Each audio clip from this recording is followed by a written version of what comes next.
মসজিদে এসে জুমার দিনে এগুলো করলে জুমার নেকি নষ্ট হয়।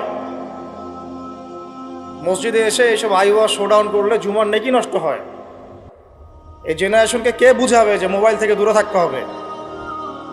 বিনা প্রয়োজনে ফোন ইউজ করবা না, বিনা প্রয়োজনে ফোনে হাতও দিবা না। একটা ছবি তুললে কি হয়? হাজারে আসওয়াদ, গুনাহ মাফ হয়। একটা ছবি তুললে কি গুনাহ মাফ হয়? কোনো নেকি হয়? এটা কি পরকালে সুপারিশ করবে? এই মোবাইলের আসক্তির কারণে এই যুব সমাজের চিন্তার ক্ষমতা নষ্ট হয়ে গেছে। বিশ্বাস করেন আমার কথা, আমার কথা বিশ্বাস করেন। এই মোবাইল আসক্তির কারণে এই যুব সমাজ আর চিন্তাই করতে পারে না। সারা দিন ফোনে ব্যস্ত, সারাটা দিন সময় পাইলেই ফোন। আর ফোনে কি? YouTube, Facebook, WhatsApp, Instagram. এই আমাদের বাপদাদার, এই যে ভাইদের বয়সী যারা এখন 40, 45, 50 এজের মধ্যে আছেন, যারা এই দেশ চালায়, সমাজ চালায়, অর্থনীতি চালায়, তাদের চেয়ে এদের চিন্তা শক্তির লেভেল অর্ধেকেরও কম। আমি আপনাদেরকে গ্যারান্টি দিচ্ছি, এখন যদি আরেকটা মুক্তিযুদ্ধ হয়, আল্লাহ না করুক, তাহলে এই তরুণ প্রজন্ম কিচ্ছু করতে পারবে। আপনি আমার কথা বিশ্বাস করেন। টিকটকের একটা ভিডিওর জন্য এদের কাণ্ডকীর্তি দেখলে মনে হয় যেন মানুষ না গরু না ছাগল, কি আসলে। আর আমরা তো ঢাকা শহরের মতো শহরে থাকি, একটা টিকটকের ভিডিও বানানোর জন্য এরা যে কি করে চিন্তা করতে পারবে। কাপড় খুলে ল্যাংটা হয়ে নাচে একটা টিকটকের ভিডিও করার। একজন আলেমেদিন আসছে, তাকে মানে মোবাইলে বিরক্ত করতে করতে তার লেকচারের টপিকটাই নষ্ট করে। আর আমরা যে ওস্তাদদের কাছে পড়াশোনা করি, আমি জীবনে আমার ওস্তাদকে এটা বলার সাহসই পাই নাই, ওস্তাদ আপনার সাথে কি একটা ছবি তোলা যাবে? আমি আল্লাহর কসম করে বলছি, আমি এই পর্যন্ত, আর আমি যার কথা বলছি তিনি এই উপমহাদেশের অন্যতম একজন শ্রেষ্ঠ মুহাদ্দিস। আমরা তাদের কাছে যাওয়া আসা করি পড়াশোনার জন্য, দিনী জ্ঞান শেখার জন্য। আজ পর্যন্ত আমি কোনোদিন বলতেও পারি নাই যে উস্তাদ আপনার সাথে একটা ছবি তুলতে চাই। বিশ্বাস করেন। কিন্তু এই ওয়াজ মাহফিল, এইটা ওইটা, এইসব জগৎগুলোতে গিয়ে আমরাও নষ্ট হয়ে গেলাম। মানুষের মধ্যে নূর, তাসকিয়া, আদব, মসজিদের আদব কায়দা, ভদ্রতা সব নষ্ট হয়ে গেছে। এবং এর অন্যতম একটা প্রধান কারণ মোবাইল ফোন। আজকের লেকচারের টপিক মোবাইল ফোন না, এই যে কথাগুলো বলতে বাধ্য হলো। যখন আমরা এখন আলোচনা করতেছি, এই সময় কটা বাজে? এখন 12:50। এই সময়ে না জানি কতগুলা মুসলমান এখন শহীদ হয়ে গেল। এই সময় যখন আমরা এখন আলোচনা করতেছি, ঠিক এই সময় না জানি কতগুলা বোনকে ইসরায়েলের সৈন্যরা তুলে নিয়ে চলে গেল। না জানি কতগুলা বাচ্চার মগজে আবার বোম মারলো, গুলি করলো। এই সময় যখন আমরা কথা বলছি এখন, আর মিডিয়াতে সংখ্যা আসবে খালি 6,000 মরলো, 6,500, 7,000, কোনো ফিলিংসই নাই। মোবাইল ফোনেই আছে, স্ক্রল করে আর দেখে কতজন, 10,000 মরছে, কি আমি তো আর মরি নাই, আমার দেশেও তো আর হয় নাই। বিশ্বাস করেন, আমরা এখন আর কোনো জায়গায় মানুষের পর্যায়ে করতেছি। মানুষ কাকে বলে? যার আবেগ অনুভূতি আছে, যার ব্যক্তিত্ব গায়রত আছে, যার সম্মানবোধ আছে, রুচিবোধ আছে। মুসলিম উম্মাহ কাকে বলে? যার একটা অংশে আঘাত লাগলে আর এক অংশ ব্যথা পাবে, নাকি ভাই? ভুল বললাম না ঠিক বললাম? একটা মুসলিম উম্মাহ মানে কি? একটা অঙ্গে আঘাত লাগছে আর একটা অঙ্গ ব্যথা পাবে। আদতে কি এটা হচ্ছে? প্যারালাইজড। ওই যে বলি না প্যারালাইজড, আমাদের মধ্যে প্যারালাইসিস ঢুকে গেছে। জুমার খুতবার সময় এমনি অল্প 5 মিনিট নষ্ট করলাম, আল্লাহ মাফ করো। সরাসরি কিছু কথা আপনাদেরকে একদম সরাসরি। আমরা এখন এমন একটা সময় আছি, এই যে এই শেষ জামানায়, এই যুগে ফিতনা থেকে বাঁচা 4টাখানি কথা। আর এই ফিতনা থেকে বাঁচতে না পারলে জান্নাতে যাওয়া যাবে না। আর এই ফিতনাগুলো শুধু রাষ্ট্রে আর বিশ্বেই নাই, আমাদের রিজিকেও ঢুকে গেছে, পরিবারেও ঢুকে গেছে, সমাজও ঢুকে গেছে, ধর্মেও ঢুকে গেছে। আমি সরাসরি কথা বলছি, রাষ্ট্র, বিশ্ব, অর্থনীতি, সমাজ, পরিবার, ধর্ম আর সংস্কৃতি, এমন কোনো ক্ষেত্র বাকি নাই যেখানে ফিতনা ঢোকে নাই। এখান থেকে বাঁচা 4টাখানি কথা না, এখান থেকে বাঁচতে হলে আমাদেরকে প্রথমে যেটা করতে হবে, আগে দিনের জ্ঞান অর্জন করতে হবে। আপনি এই জেনারেশনকে জিজ্ঞাসা করেন, আমাদের স্বপ্ন তো এই জেনারেশন কি নেই নাকি?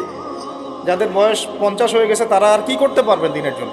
হয়তো তারা 20-30 বছর পৃথিবীতে থাকবেন হাইয়েস্ট, আল্লাহ ভালো জানে। আগামী বিশ্বকে কে নেতৃত্ব দিবে? যাদের বয়স এখন 20 থেকে 40 অথবা 10 থেকে 30, এই তো এই জেনারেশনকে আপনি দেখেন তাদের কত পার্সেন্ট কোরআন তেলাওয়াত করতে জানে।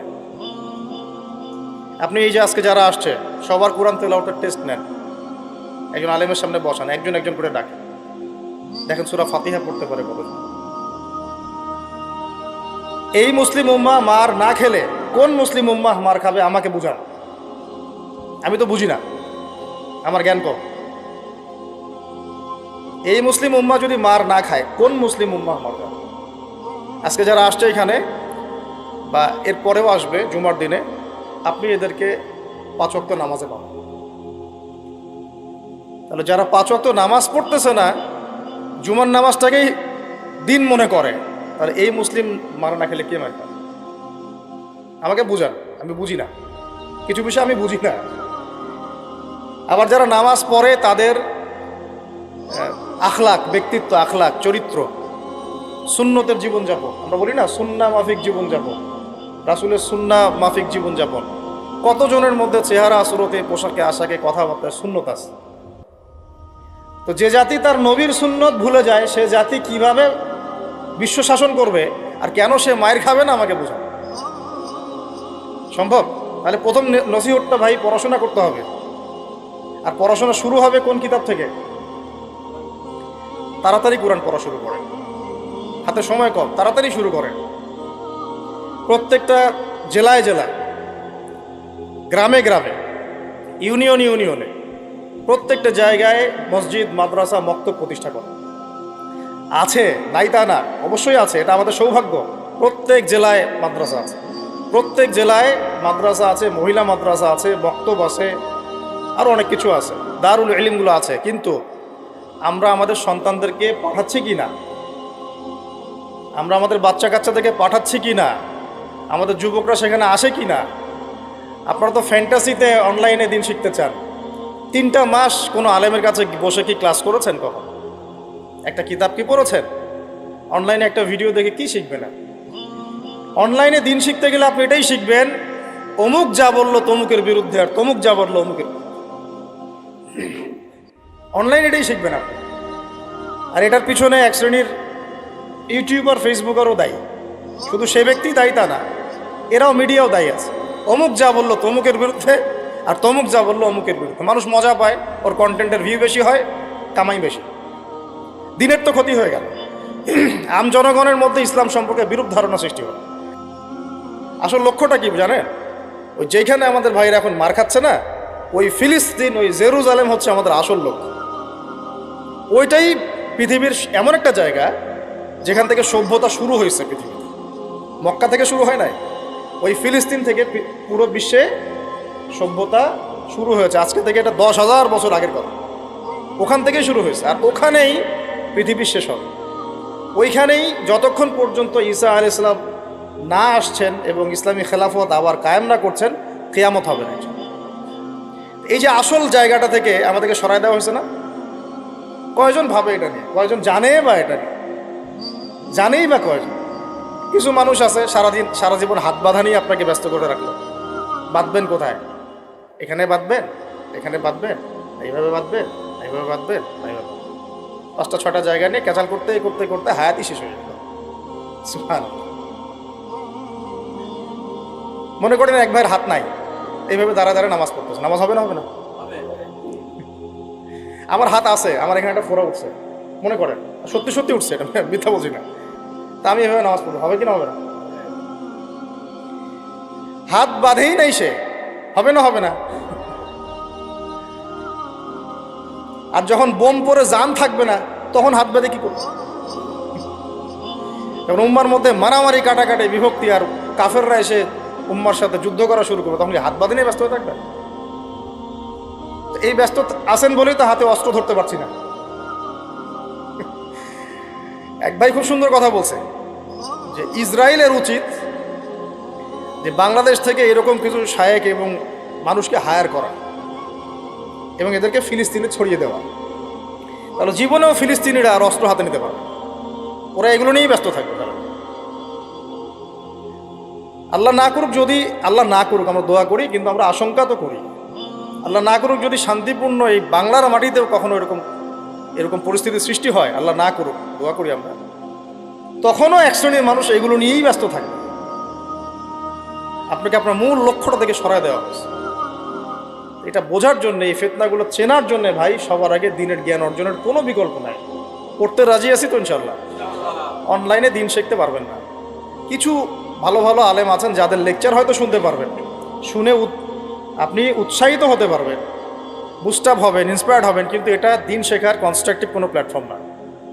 আপনাকে খাতা কলম নিয়ে ওই স্কুল কলেজের মতোই আলেমদের কাছে আসতে হবে, সিলেবাস রেডি করতে হবে, সিলেবাসে পড়তে হবে, পড়ার জন্য জায়গা দরকার, মাদ্রাসা দরকার, মসজিদ দরকার, বক্তব্য দরকার, এগুলো আপনাদেরকে করতে হবে।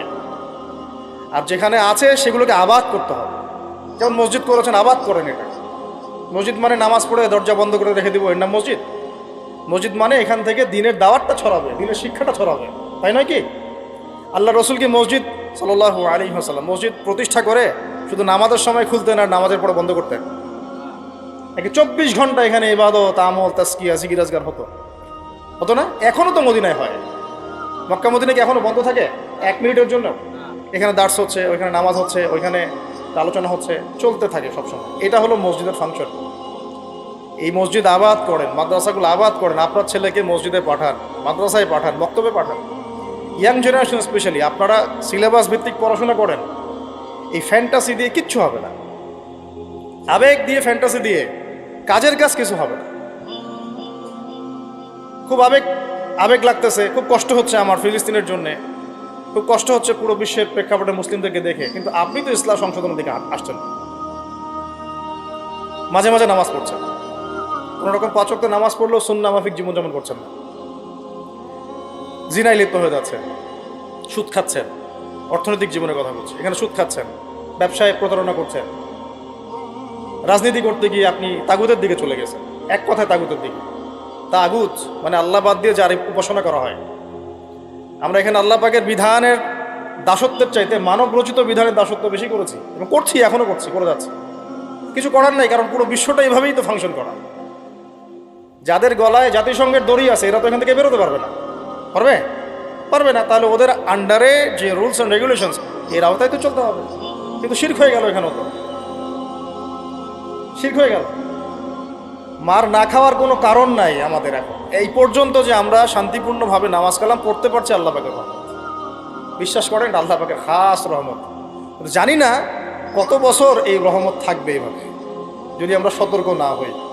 সতর্ক হওয়ার জন্যই বলছি ভাই, এগুলো নিয়ে আমরা অনেক ভাবি, না বুঝে না জেনে একটা শব্দ বলছি না। আল্লাহর কসম, আমি না বুঝে না জেনে না স্টাডি করে একটা কথা বলছি।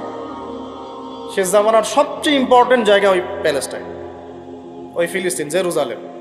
পুরো বিশ্বটা ওইখানে গিয়ে আস্তে আস্তে শেষ হয়ে যাবে। সামনে যত বড় বড় ঘটনা, মালহামা মানে মহাযুদ্ধ, তারপরে ইমাম মাহদির আগমন, দাজ্জালের আত্মপ্রকাশ, দাজ্জাল ইহুদিদেরকে নিয়ে বিশ্বটাকে শাসন করবে, তারপরে ঈসা আলাইহিস সালামের আগমন, ইহুদিদের সাথে মুসলিমদের যুদ্ধ, তারপরে ওই বাইতুল মুকাদ্দাস আবার বিজয় করা, ওইখানে ঈসা আলাইহিস সালাম আবার 40 বছর খেলাফত চালাবেন, 40 বছর। এই পুরো ঘটনাগুলো ওই জায়গা কেন্দ্র করে হবে। আমাদের কোনো হদিসই নেই। আরও অনেক বিষয় আছে, কিন্তু মূল কথাটা হচ্ছে আমরা পৃথিবীতে হাসি থামাশা করতে, ঠাট্টা ছলনা করতে আসি না। আল্লাহ পাক প্রত্যেককে কিছু না কিছু দায়িত্ব দিয়ে পাঠাইছেন এবং আমাদের প্রত্যেককে আল্লাহ পাক পরীক্ষা করছেন, এবং এই হায়াতের রিজিকের নেয়ামতের আল্লাহ পাক আমাদের কাছে পাই করে হিসাব নেবেন।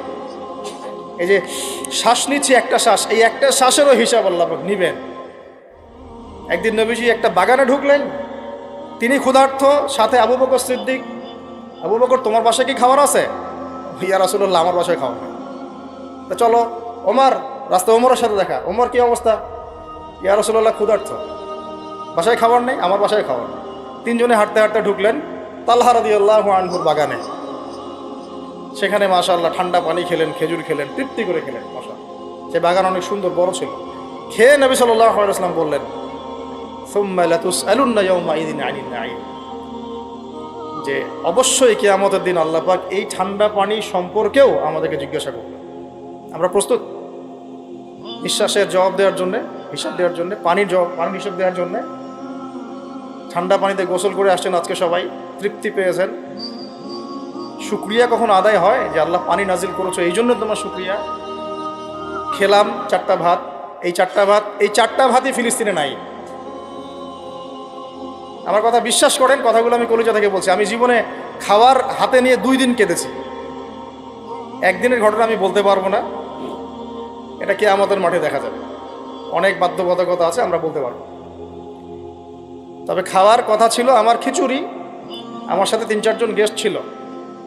আমি বাসায় ফোন করেছি, আমার সাথে গেস্ট আছে, কি রান্না করলে ভালো হয়? বললাম খিচুড়ি করলে ভালো হয়, খেয়ে ফেলবে তাড়াতাড়ি। ওই খিচুড়ি খাওয়া হলো না, কোনো একটা কারণে খাওয়া হলো না। একদিন পর সেই খিচুড়ি খেতে পারলাম।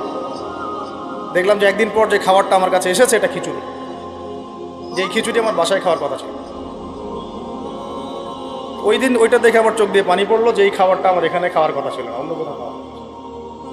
আর একদিন এই যে 8 তারিখ না 9 তারিখে যখন আমরা আমার বাসায় খাবার নিয়ে আসছে, রোজা খুলে তো খাইতে ভালো লাগে নাকি বলো? ইফতার করার পরে খাবারটা খেতে ভালো লাগে না? শান্তি লাগে। রুটি, গরম গরম রুটি, খাসির গোশত, খুব ফেভারিট খাবার মুসলিমদের। বিশ্বাস করেন খেতে পারতেছি না, মিথ্যা কথা বলছি না, ফখর করেও কিছু বলছি না, আল্লাহর কসম, আল্লাহ সাক্ষী। কারণ আমাদের বাচ্চারা তো খেতে পারছে না ওখানে, আমার বোনরা খেতে পারতেছে না, আমার ভাইরা খেতে পারতেছে না। ওরা খাচ্ছে একটা জিনিসই, বুলেট আর আকাশ থেকে বম। আমরা তৃপ্তি করে খাচ্ছি, একবার ফিকিরও হয় না যে এর জন্য আল্লাহ শুকরিয়া আদায় করতে হবে, আমাদের কৃতজ্ঞতা স্বীকার করা উচিত, ওদের কষ্টে আমাদের ব্যথিত হওয়া উচিত। খাবারটুকু পাঠাতেও তো পারছি না, যে আমরা সবাই 10-20 টাকা করে তুলে 1 কোটি টাকা ফান্ড একটা কালেক্ট করে পাঠাই দিব, এই সুযোগটাও তো পাচ্ছি না। এত সহজ কি ব্যাপারটা? কে যাবে, কে দিবে? আর যারা কাজ করছে তারাও অথেন্টিক কিনা, আসলেই জায়গায় যাচ্ছে কিনা, ওরা পাচ্ছে কিনা, চতুর্দিক থেকে তো অবরুদ্ধ জায়গা। আমরা সবাই মিলে আমাদের ভাই বোন শিশুদেরকে ওখানে মরার জন্য ছেড়ে দিয়েছি, এটাই সত্য কথা। এবং এর জন্য পুরা উম্মাকে জবাব দিতে হবে, পুরা উম্মাকেই জবাব দিতে হবে। সবচেয়ে বড় জবাব দিতে হবে আরবের নেতাদেরকে, আশপাশের যারা নেতা আছে এদেরকে।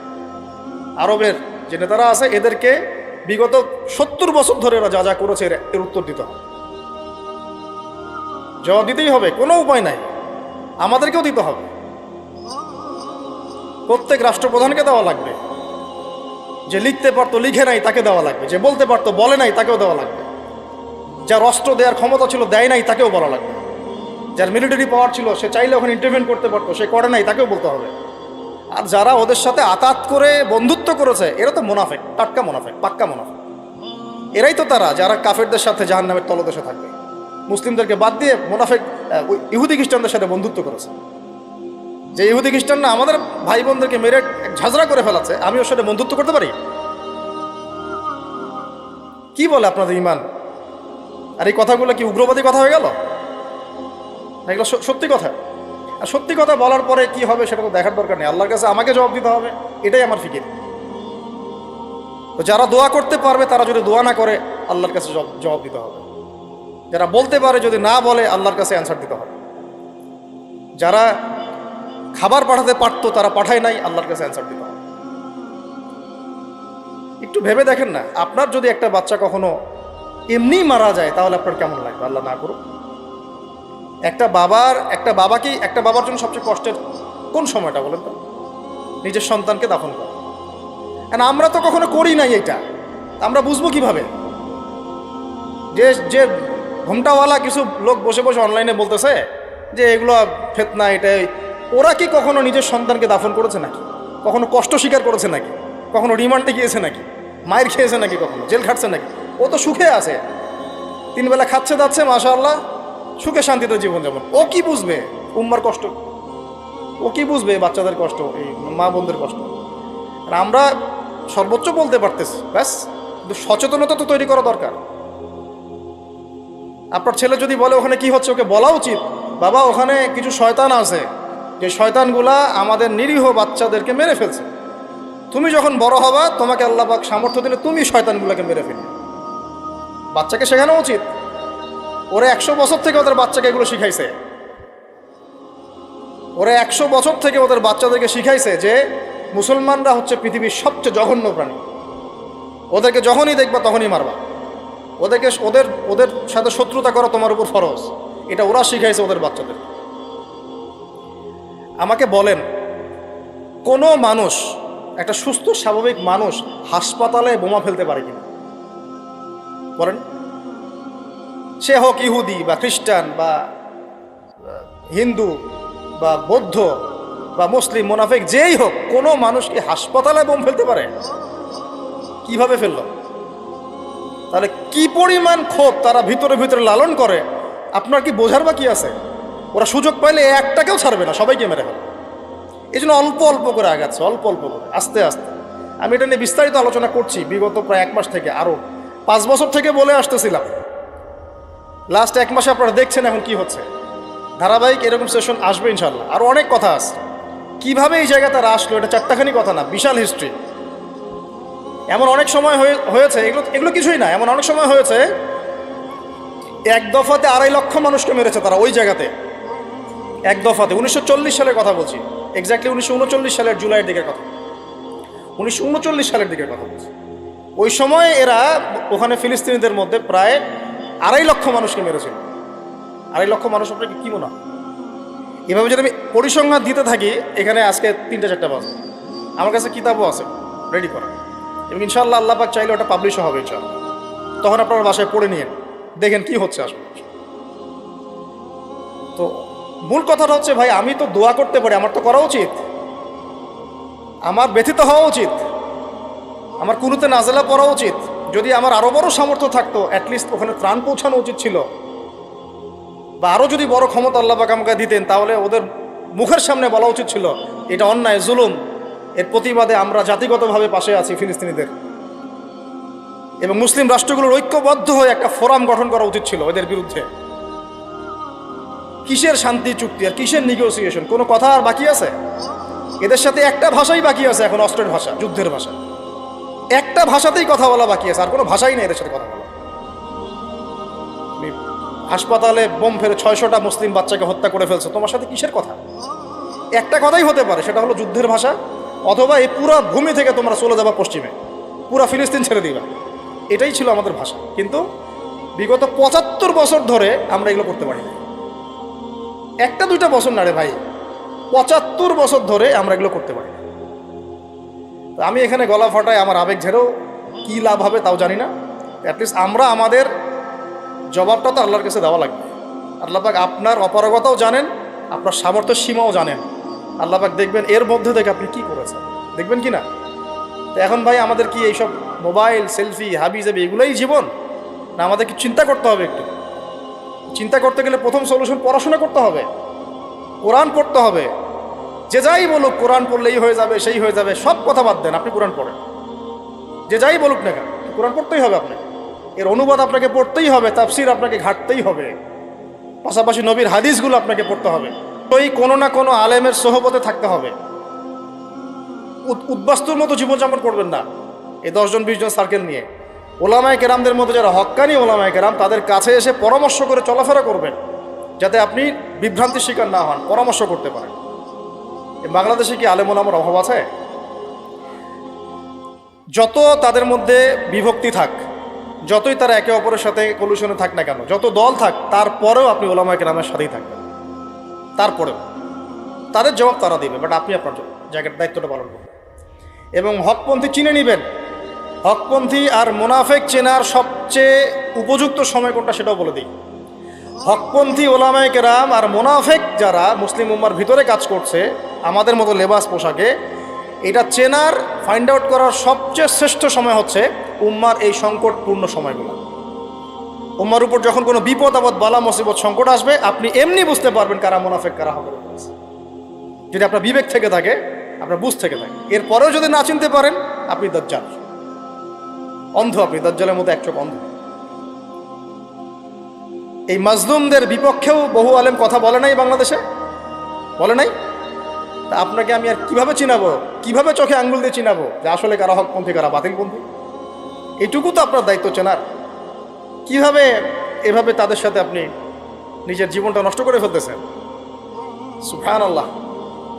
আল্লাহ পাক আপনাদেরকে হেফাজত করুন, সঠিক পথে রাখুন, ওলামায়ে কেরামের সোহবতে থাকুন, হকপন্থী ওলামায়ে কেরাম। আর ভাই প্রতিদিন যে সুন্নাহগুলো আছে এগুলো আমল করে নিজের উপর একটা সংশোধন নিয়ে আসে।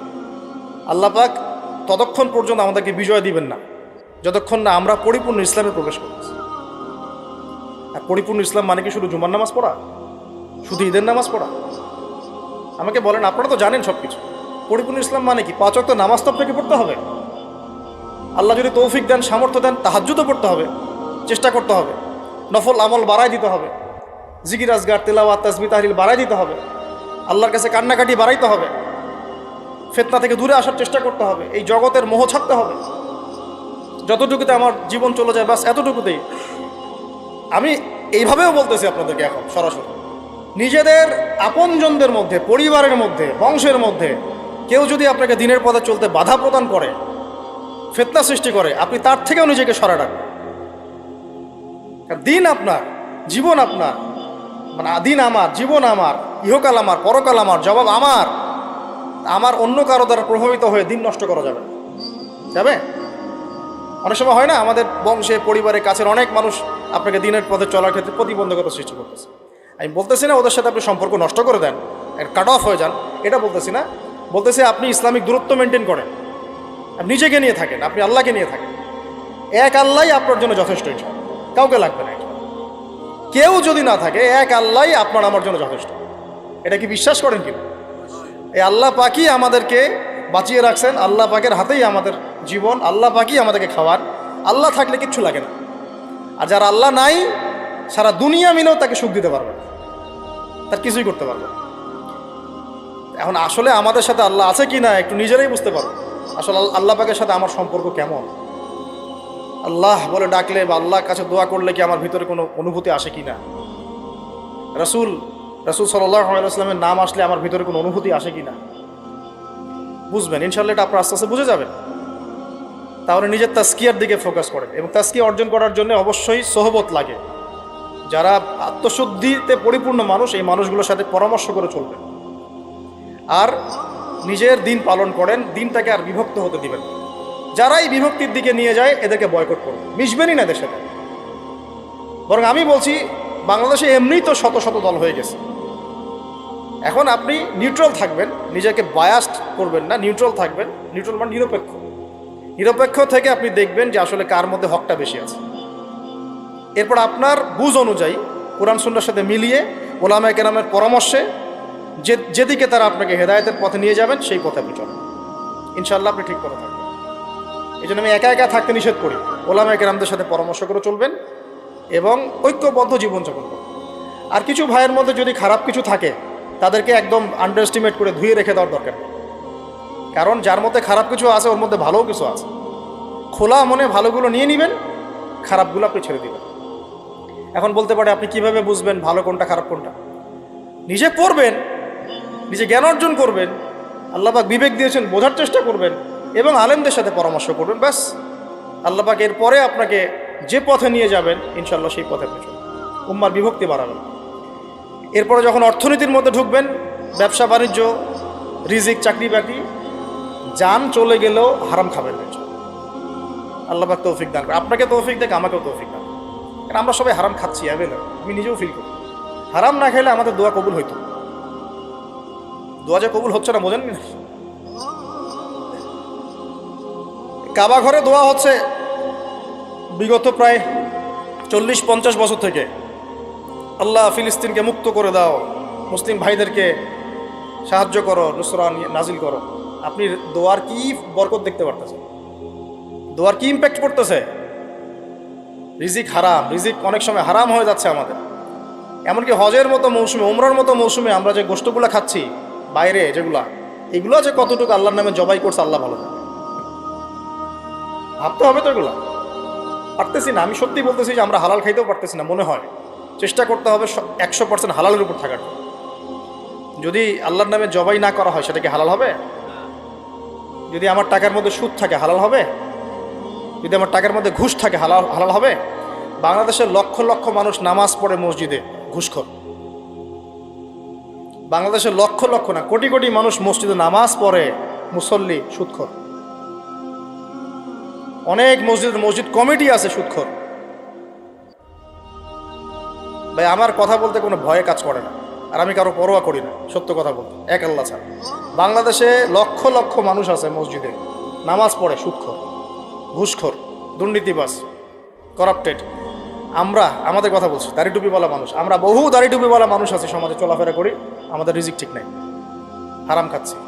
দোয়া কবুল হবে? আল্লাহ পাক আমাদেরকে হারাম থেকে বাঁচান, হারাম থেকে বাঁচান। এরপর পরিবার যখন গঠন করতে যাবেন, ভুল করে পরিবারে অনইসলামিক কোনো মতাদর্শকে স্থান দিবেন না। পরিবারে বউ বাচ্চা যেন পর্দা করে, খেয়াল রাখতে হবে। বিয়ে শাদী করার সময় খেয়াল রাখতে হবে কোন মেয়েটাকে বিয়ে করছে। একটা মেয়ের বাহ্যিক সৌন্দর্য সব কিছু না, 3 মাস 4 মাস খুব মজা লাগবে, তারপর দেখবেন যখন আসল লাইফে আমরা ঢুকে যাই তখন দেখবেন দায়িত্ববোধটাই সবচেয়ে বড় কথা হয়ে দাঁড়ায়। এই রওনাক চলে যাবে, দিনদারিতা না থাকলে এই রওনাক চলে যাবে। মেয়ে দিনদার কিনা এটা দেখবেন সবাই। দিনদার হলে যদি একটু গায়ের রং কালো হয়, বিয়ে করে ফেলেন, বিয়ে করে ফেলেন। বিয়ে তো কঠিন করে ফেলছে সমাজ, জেনা সহজ হয়ে গেছে। মোস্তফা কামাল আতাতুর্ক যখন ক্ষমতায় আসছিল না, আমি সংবিধান চেক করলাম আজকে পড়তে এক জায়গায়, ওই সময়কার সংবিধান তুরস্কের। মোস্তফা কামাল আতাতুর্ক যখন 1918 সালের পরে ক্ষমতায় আসছে, ওকে তো ক্ষমতায় বসাইছে ব্রিটেন। এ তো জানেন হিস্ট্রিটা, আপনারা অনেকে জানেন যারা পড়াশোনা করেন। ও সংবিধানে লিখেছে যে একাধিক বিয়ে করা হারাম, আর অমুসলিম নারীকে বিয়ে করাও বৈধ। সব উল্টাই দিছে। আমাদের সমাজে এখন ওইরকম চিত্র দেখা যাচ্ছে যে আপনি 17 বছরে বিয়ে করতে পারবেন না, 17 বছরে আপনি জেনা করছেন, আল্লাহ মাফ করুক। বাংলাদেশে 17 বছর বয়সে জেনা করা ছেলে মেয়ের অভাব আছে? আদমশুমারির মতো এই কুমারিত্ব টেস্ট যদি করা হয় ছেলে মেয়েদের, তারপর দেখা যাবে কি অবস্থা। তো বিয়েটাকে সহজ করা উচিত। বিয়ের বয়স একটা ফিক্স করা হয়েছে, এর সাথে তো আমরা এখন যুদ্ধ করতে পারবো না। পারবেন? ছেড়ে দেন, আচ্ছা ফিক্স করছে বুঝলাম। এখন ওই বয়সটা হয়ে গেলেই আপনার সন্তানের বিয়ের ব্যবস্থা করে ফেলেন এবং এটাকে সহজ করে দেন, এত জটিল করেন না, সহজ করে দেন যাতে করে ওরা জিনা থেকে বেঁচে থাকতে পারে। ভাই বিশ্বাস করেন, বহু দাড়ি টুপিওয়ালা মানুষ, এলেমওয়ালা মানুষ এইসব মিম্বরে দাঁড়ায় হক কথা বলতে পারে না জেনার কারণে। জেনার কারণে এই যে আমরা চলাফেরা করতেছি না, চোখের জেনা তো হচ্ছে অ্যাভেলেবল। অনেক সময় মনেরও জেনা হয়ে যাচ্ছে, মনে খারাপ চিন্তা চলে আসতে পারে না, দেখবেন মনের নূরটা নষ্ট হয়ে যায়। তখন আপনার ইমানের ওই তেজটা কাজ করে না।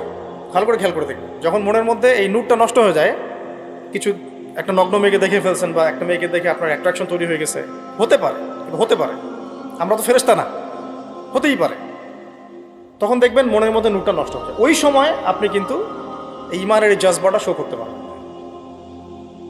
তখন নবী সাল্লাল্লাহু আলাইহি ওয়াসাল্লাম বলেছেন, তখন যদি বাসায় স্ত্রী থাকে তোমরা স্ত্রীর কাছে চলে যাবা, নিজের প্রয়োজন মিটাই নিবা, তাহলে এই শয়তানি মন থেকে চলে যাবে। এখন তো বিয়ে কঠিন, এটা মিটাবে কীভাবে? অনলাইনে ঢুকলেই দেখবেন আপনি নগ্নতা। এই ছেলে পেলে আমাদের সাথে যারা ঢাকায় থাকে এরা তো আরও জানে কি আছে ওখানে, কি হয়। ছেলে নাই আর মেয়ে নাই, মেয়ে নাই, ও নিজে ছেলে। একটা মেয়ের যে চরিত্র খারাপ এটা বোঝার জন্য এতটুকু যথেষ্ট যে ও মোটর সাইকেলের পিছনে বসছে কিভাবে, এটা দেখবেন। একটা আপনার শালীন দিনদার স্ত্রীকে নিয়ে যদি আপনি মোটর সাইকেলে জানো, দেখবেন তার বসার ধরনটা কেমন, আর যাদের সাথে এই যে ফ্রি মিক্সিংয়ে প্রেম প্রীতির সম্পর্ক করে এদের বসার ধরনটা কেমন। বসাই আপনাকে বলে দেবে কত বড় বেয়াদব, কত বড় আদবহীন, বেহায়া একটা। আমার কথা ইশারা দিচ্ছি, সব তো বলা যাবে। তো এটাকে সহজ করবেন, এখানে দিনদারিতাকে প্রাধান্য দিবেন, ভুলেও দুনিয়াদারিকে প্রাধান্য দিয়েন না। ও বাপের কয় টাকা আছে, ওর বিয়ে করলে আমি পাবো কি, কত সুন্দর ঐশ্বরিয়া রায়ের মতো কিনা, এগুলো দেখার কথা। এগুলো থাকে না, আস্তে আস্তে চলে যায়, দিনদারিতা থেকে যায়। ইব্রাহিম আলাইহিস সালামের স্ত্রীদের কথা আজকে আমরা স্মরণ করি না? হাজেরা আলাইহিস সালাম, তার ওই সবর, সাফা মারওয়ার সাই, তাওয়াক্কুল আল্লাহর কাছে এত পছন্দ হয়েছিল যে কিয়ামত পর্যন্ত যত মানুষ হজ করবে, সাই না করলে হজ হবে না। দেখেছেন?